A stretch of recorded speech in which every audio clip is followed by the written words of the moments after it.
So in this video, we're first going to look at exponential functions and some exponent rules. Now, exponential functions are a function where it's raised to the x, so x is in the exponent. If no shifts have taken place, either right, left, or up, down, it should have a y-intercept of 0. The reason being, when you raise something to the 0, it comes back as 1. Now, some exponent rules: when you multiply, you add your exponents.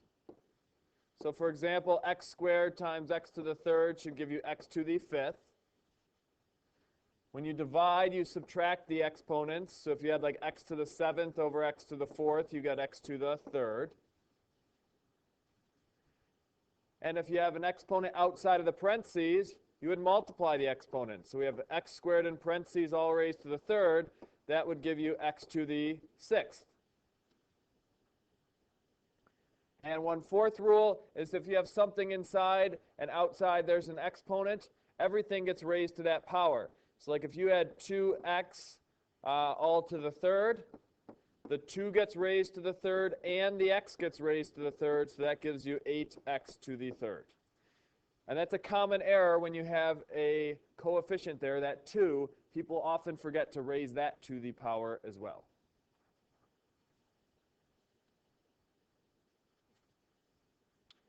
So if we were to sketch this function, we're going to do so based off of our transformations. This negative is going to reflect it over the x-axis.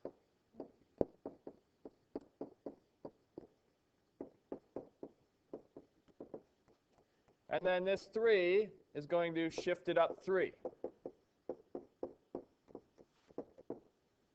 So that means our asymptote should be at positive 3. Well, normally you have the point 0, 1 as your y-intercept. When it gets reflected over the y or x-axis, we get 0, negative 1. And then when we shift it up 3, we get 0, 2. So 0, 2 should be our y-intercept. And we're just sketching it, so then it would look something like that.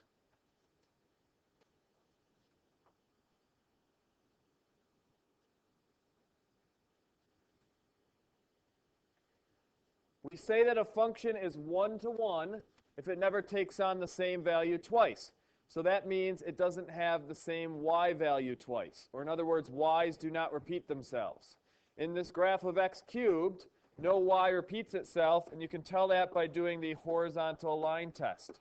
So we would say x cubed is 1-to-1 because that means its inverse would also be a function. The inverse is when you switch the x's and the y's. However, with x squared, it does not pass the horizontal line test, so therefore we would say it is not 1-to-1. X squared, its inverse, is not a function because its inverse would not pass the vertical line test.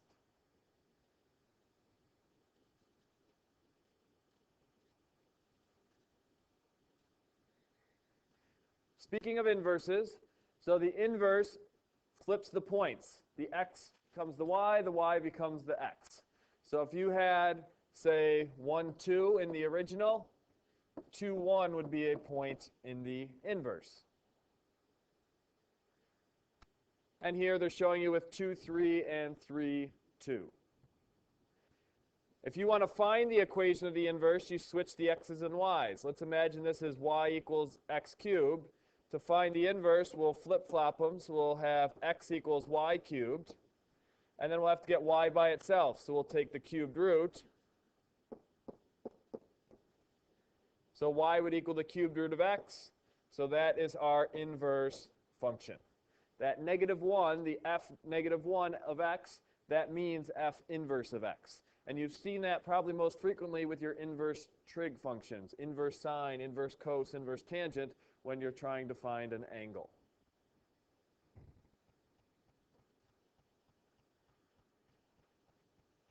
So we have points in the original 1, 5, this means, 3, 7, and 8, negative 10. We want to know what f inverse of 7 is.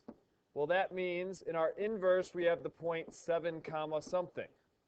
Well, we want to look for a point that has a y value of 7 in the original. So that would be this one here. 3, 7 should become 7, 3. So therefore, f inverse of 7 is 3. In our inverse here, we have the point negative 10 comma something. That means we're looking for an original point that had a y value of negative 10. Well, that's this one here. So f inverse of negative 10 would give us 8.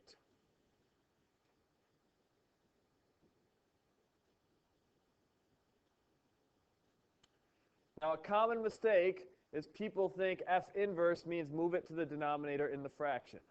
That is not true. We're not having the whole thing raised to the negative. It's just the notation that we use. So here it is with sines. If we have sine squared x, that is really the whole thing squared. But if we have sine inverse x, that is just the notation. Okay, those two are not the same. So the negative 1 for your inverse is just the notation.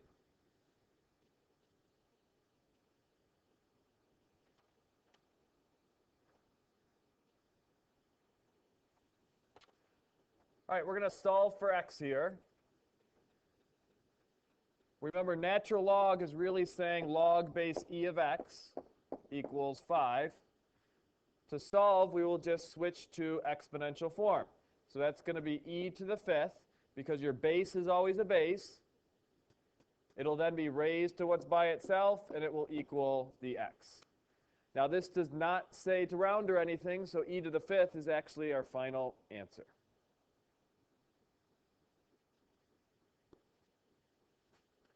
If we try another one, we want to solve for x. X is in the exponent. That means we're going to have to do a log. So we'll have log. Our base is always a base. So our base of our exponent's e. The base of the log is e. The base has to switch what it's with.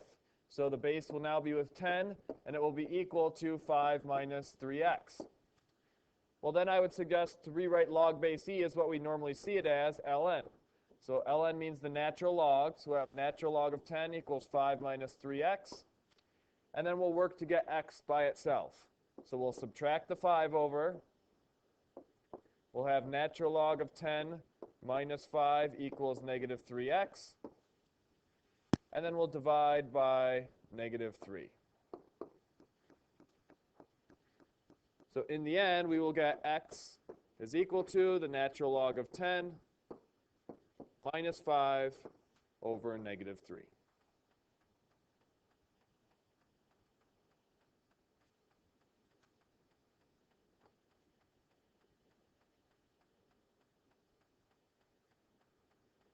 Another common mistake, one of our log laws is when you're dividing inside the log, it splits into subtraction.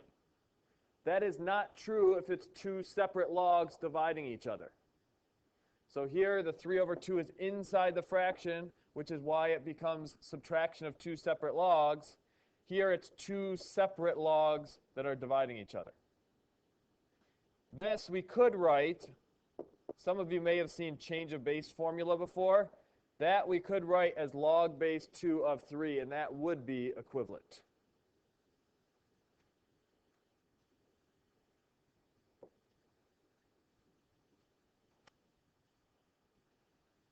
So we're going to solve this to the nearest hundredth. We have addition going on, so our log law tells us we can do multiplication.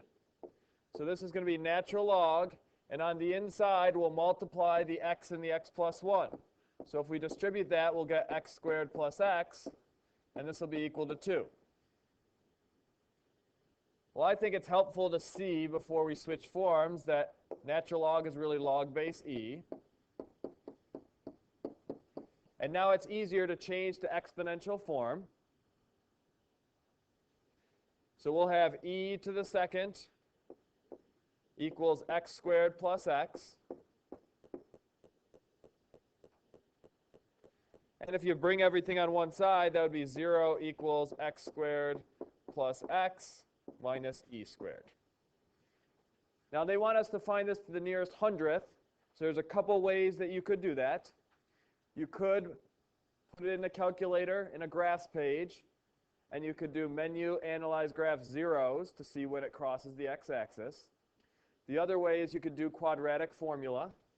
When you do quadratic formula, your a would be 1, your b would be 1, your c would be negative e squared.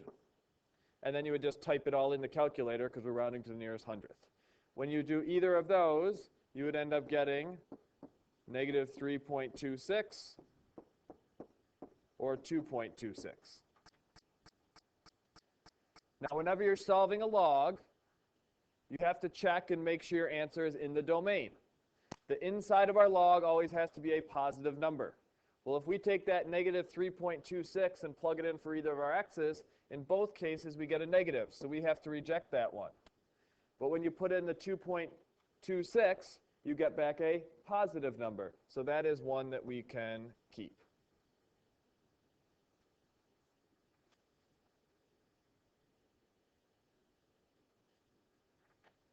So we're going to review some trig now.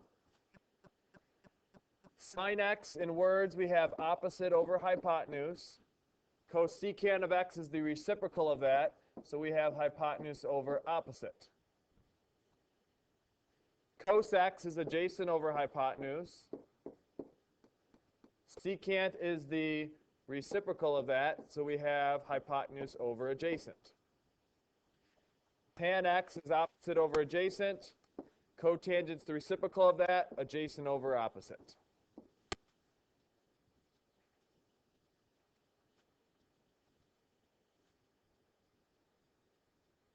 Now, a lot of you on your calculator use the trig button to tell you which is the reciprocal of which.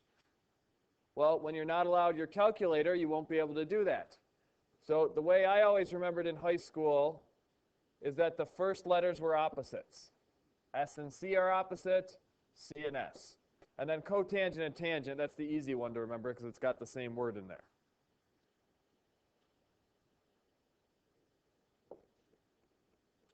Our reciprocal properties you should have seen in pre-calc.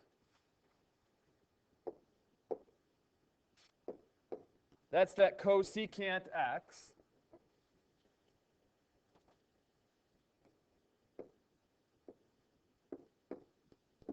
is equal to 1 over sine x. Secant x is equal to 1 over cos x. And cotangent x is equal to 1 over tan x.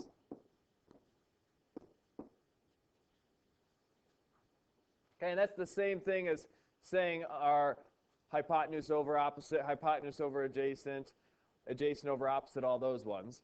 The reason we write it like this is originally sine x is sine x over 1. So if cosecant's the reciprocal, if you flip that, you get 1 over sine x. Same thing for each of the other ones. Our quotient properties involve tan x, cotan x. Tan x is just sine x over cos x. Cotangent x is cos x over sine x.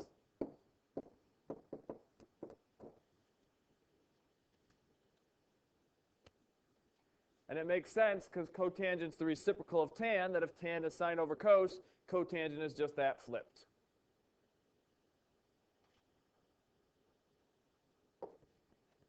Now our Pythagorean properties, the one you have to remember is that sine squared x plus cos squared x is equal to 1.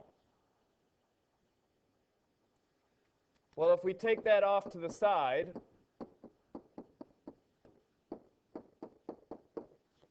we can find one of the other ones by dividing everything by sine squared x.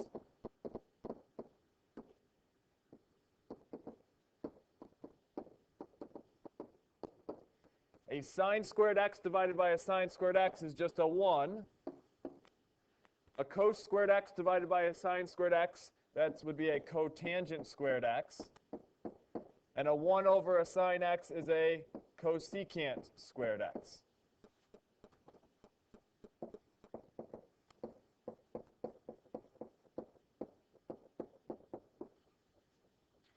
Now to get the third one, instead of dividing everything by sine squared x, we'll divide everything by cos squared x.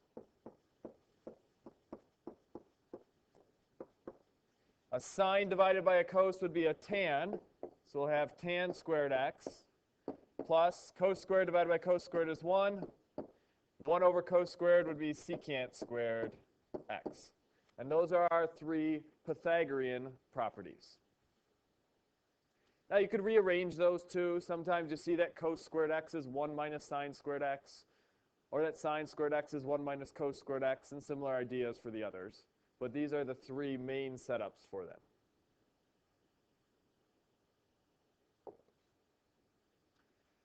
Next, an important thing is our 30, 60, 90, 45, 45, 90. It'll come up throughout the year. Across from your 45s are 1s. Across from the 90 is square root of 2. Keep in mind your smallest angle will always have 1 across from it. So that's why we know also that 30 is just 1. 60 is square root of 3. And 90 would be 2.